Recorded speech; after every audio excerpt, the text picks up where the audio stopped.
Olá! Essa semana nós iremos trabalhar com a apostila Aprender Sempre. Vocês receberam o arquivo em PDF com algumas explicações. Vocês farão nessa semana da página 2 à página 7.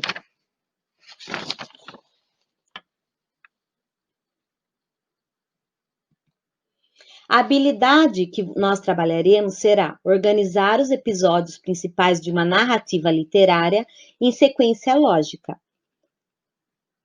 Então, aqui, o que é uma narrativa? A ação, efeito ou processo de narrar, de relatar, de expor um fato, um acontecimento e uma situação, real ou imaginária, por meio de palavras, narração, texto popular, conto e caso. Então, aqui nós temos os elementos básicos de uma narrativa: o tempo, o espaço, a ação, as personagens, o foco narrativo e os discursos, né? Então, aqui, você vai ter que ler o conto O Encontro, de Leonardo Brasiliense, ler o conto O Vizinho, do Leonardo Brasiliense, e responder. Aqui, o encontro, no nosso quadro aqui, ele já está respondido. Vocês vão ter que ler O Vizinho e responder aqui abaixo. Quem são as personagens? Qual é o narrador do conto O Vizinho? Qual o tempo e o espaço? Tá? Aqui para vocês tem aqui Você Sabia, para que vocês tenham conhecimento sobre a Academia Brasileira de Letras. Aí vem a questão número 3. Você vai ler os contos vencedores. E aí aqui eu explico para você novamente o que é o conto e qual a estrutura de um conto. Na número 4, vocês têm 180 espaços. Cada quadrinho você vai colocar um caractere. Vai colocar uma letra para produzir um conto. Não pode passar de 140 caracteres. Então, aqui você vai escrever, cada letra é um espaço. Você vai produzir um pequeno conto nesse espaço da questão número 4.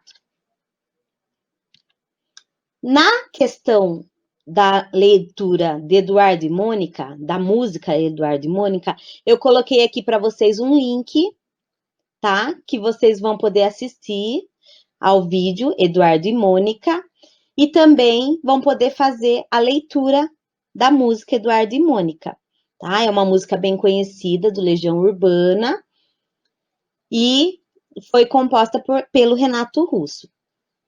Aqui. Então, se você clicar no link, ele vai te direcionar direto para o YouTube, aonde você vai poder assistir ao clipe da música. Então, aqui, deixa eu abrir para vocês verem aqui. Enquanto carrega, eu vou explicando as demais. A questão número 5, sobre o texto que você leu, assinale as alternativas corretas. Então, você leu o texto, a letra da canção Eduardo e Mônica. Ela é uma poesia, só que ela foi escrita como uma narrativa. Então, aqui, você vai colocar um X na questão correta, na sua apostila. Então, tem a 5.1, a 5.2, você vai analisar as personagens da canção. Na 5.3, você vai colocar o que significa, é quase duas, eu vou me ferrar. Na 5.4, sobre o tempo e espaço descritos, qual que você acha que é o correto? Aqui ainda está rodando para mim o clipe aqui, depois eu retorno. Aqui na questão número 6, você vai ter aqui um homem tatuado e tem uma legenda. Nessa legenda, ela está escrita aqui. Você vai fazer a leitura e vai responder a questão 7, por que Braulio Bessa tatuou... Só um minutinho, deixa eu dar uma pausa aqui. A gente já retorna. Por que Braulio Bessa tatuou duas estrofes do poema Sou Cabra da Peste, do poeta Patativa do Assaré? Então, aqui, você vai ler e vai ver por que será que ele tatuou. Por que Braulio Bessa tatuou os versos? Por que você acha que ele tatuou? É uma resposta pessoal. A questão 8, há algum poema ou canção com o qual você se identifica? Né? Qual é a canção ou qual o poema que você se identifica? Copie na caixa dos textos os versos mais significativos da canção, do poema escolhido por você, tá? Então, aqui, voltando aqui, ó, a letra, a música, né, Eduardo e Mônica, eu coloquei aqui para vocês. Vocês podem assistir ao clipe.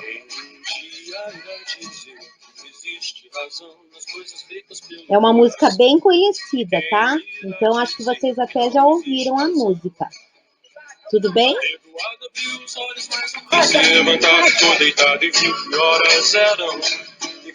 Então, pessoal, essa foi a explicação sobre a apostila, tá? Espero que vocês não tenham dúvida. Se caso tiverem dúvida, é só me chamar no privado que eu responderei a vocês. Ótimos estudos, fica em casa. Até a próxima.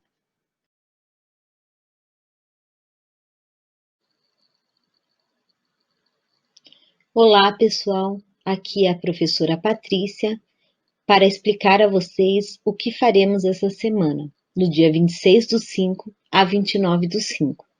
Vocês utilizarão o material Aprender Sempre.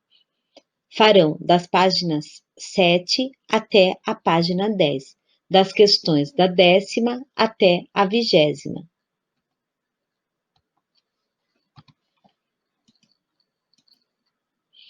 Para localizar a página no material, vocês verifiquem na parte superior.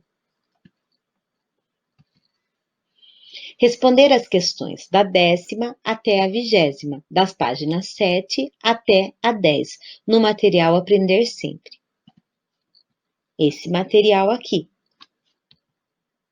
Após responder as questões, enviar imagens das páginas da atividade correspondente no Google Classroom até 29/5/2020. O horário limite, 23h59. A atividade valerá 2 pontos. Pessoal, é importante que poste no Google Classroom e não me envie no WhatsApp, porque lá é o canal oficial de entrega de trabalho. A habilidade trabalhada nesse material será justificar a presença em um texto de marcas de variação linguística no que diz respeito aos fatores geográficos, históricos, sociológico ou técnicos, do ponto de vista da fonética, do léxico, da morfologia ou da sintaxe. Aqui, então vamos. O que é variação linguística? A variação linguística reúne variantes da língua que foram criadas pelos homens e são reinventadas a cada dia. Dessas reinvenções surgem as variações, que envolvem diversos aspectos históricos, sociais, culturais, geográficos, entre outros.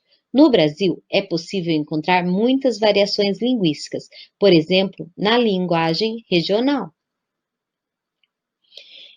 A linguagem geográfica está relacionada com o local em que é desenvolvida, tal como as variações entre o português do Brasil e o português de Portugal. Chamamos de regionalismo, tá? Por exemplo, aqui no Brasil, celular, lá em Portugal, telemóvel. Aqui no Brasil, ônibus, lá em Portugal, autocarro. Aqui no Brasil, trem, lá em Portugal, comboio. A linguagem histórica ocorre com o desenvolvimento da história, tal como o português medieval e o português atual. A linguagem social é percebida segundo os grupos ou classes sociais envolvidos, tal como uma conversa entre um orador jurídico e um morador de rua. Exemplo desse tipo de variação são os socioletos. Então, aqui é a linguagem determinada para cada grupo social. A linguagem situacional ocorre de acordo com o contexto, por exemplo, situações formais e situações informais. As gírias são expressões populares, é a linguagem informal, utilizada por um determinado grupo social. Variação regional ou geográfica. Então, aqui, ó, eu expliquei a vocês com esse quadro que não tem no caderno, mas está aqui para vocês poderem depois dar uma revisada. A variação regional ou geográfica, Ela ocorre de acordo com o local onde vivem os falantes, sofrendo sua influência. Esse tipo de variação ocorre porque diferentes regiões têm diferentes culturas, com diferentes hábitos, modos e tradições. Exemplos: aipim, macaxeira e mandioca, abóbora ou jerimum. Então, aqui, como ela é falada no Brasil e como ela é falada em português em Portugal. Tá? A língua portuguesa ela é usada por milhões de falantes. O português falado no Brasil é diferente daquele falado em Portugal. Então, aqui vocês têm duas colunas: a coluna do português falado no Brasil e a coluna do português falado em Portugal. Vocês vão fazer a relação entre as duas colunas. Por exemplo, no Brasil, abridor. No português falado em Portugal, tira cápsulas. Então, vocês vão colocar número 1 aqui, certo? Para relacionar. Português falado no Brasil, açougue. Lá, eles usam talho. Então, vocês vão fazer essa pesquisa para poder responder essa questão. Há alguma farmácia perto da sua casa? Olha aqui como está escrito farmácia, diferente de como nós escrevemos. Vossa Mercê conhece alguma modista especializada em anáguas? Então, aqui, ó, tá vendo? Vossa Mercê. Vós Mercê tem fotografias de quando era pequerrucho? De quando você era pequeno? Então, aqui, Vossa Mercê. Antigamente, depois veio Vassuncê, Vosmecê, Vomincê, Sucê, Você, Ocê, C e VC, que é a linguagem que a gente usa mais no computador, né? No computador, no WhatsApp, a gente usa hoje para indicar o você. Na questão número 11, observe uma manchete do jornal de 1909. Então, o português ele teve uma passagem, ele foi evoluindo, as palavras foram modificando. Então, aqui, lamentável tragédia na Estação da Piedade, o abismo das suspeitas, um morto e 2 feridos, o doutor Euclides da Cunha. Ó, 2, antigamente se escrevia 2 ao invés de 2. Tá? Então, aqui tem a fonte de onde foi retirada essa manchete, lembrando que manchete é um título extenso, feito com tipos grandes na primeira página de um jornal. Né? Na manchete aparecem algumas palavras usadas no século XIX, grife-as, então vocês vão grifar as palavras que são do século XIX. Na questão número 13, como nós chamamos aquelas pessoas que são conhecidas? Ei, você aí, você mesmo. Uma das formas de ilustrar a mudança histórica que algumas palavras sofrem é apresentando a evolução do pronome você. Complete a evolução. Então, vossa mercê, vossa mercê, vossum ser, você. E aí, como que evoluiu? Ok? Aqui, observe essa tirinha. Tá vendo? Observe a sequência. Aqui, ó, nós temos uma linguagem verbal e não verbal nessa tirinha aqui. A personagem está tentando abrir a porta e não consegue. Observe a placa afixada na porta. Push. O que será que significa push na língua inglesa?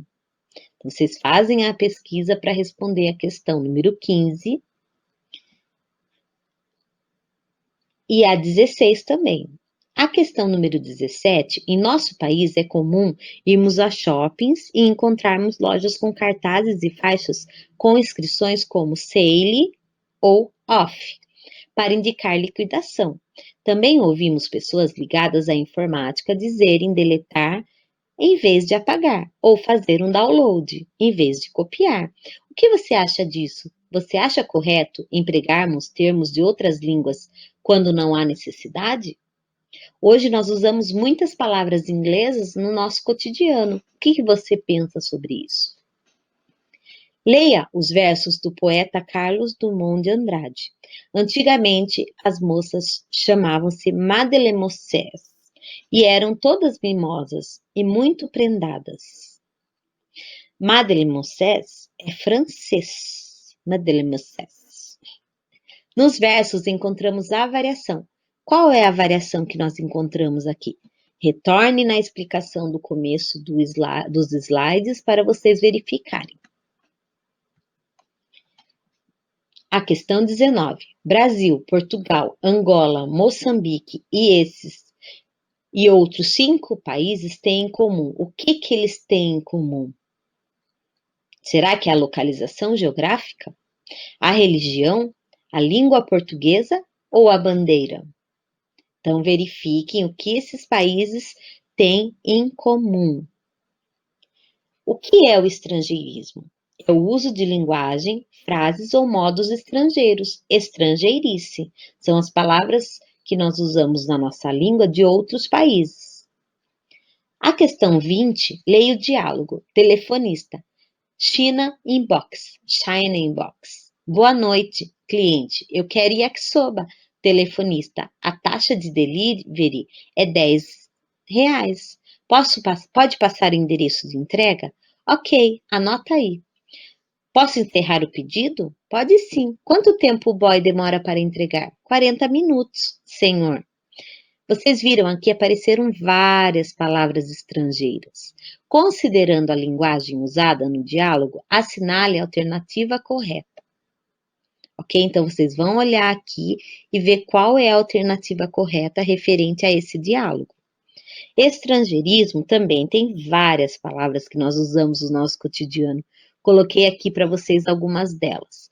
Outlet, pendrive, balé, backup, for sale, chip, hardware, software, sutiã, check-in, check-out, entre outras palavras que nós usamos.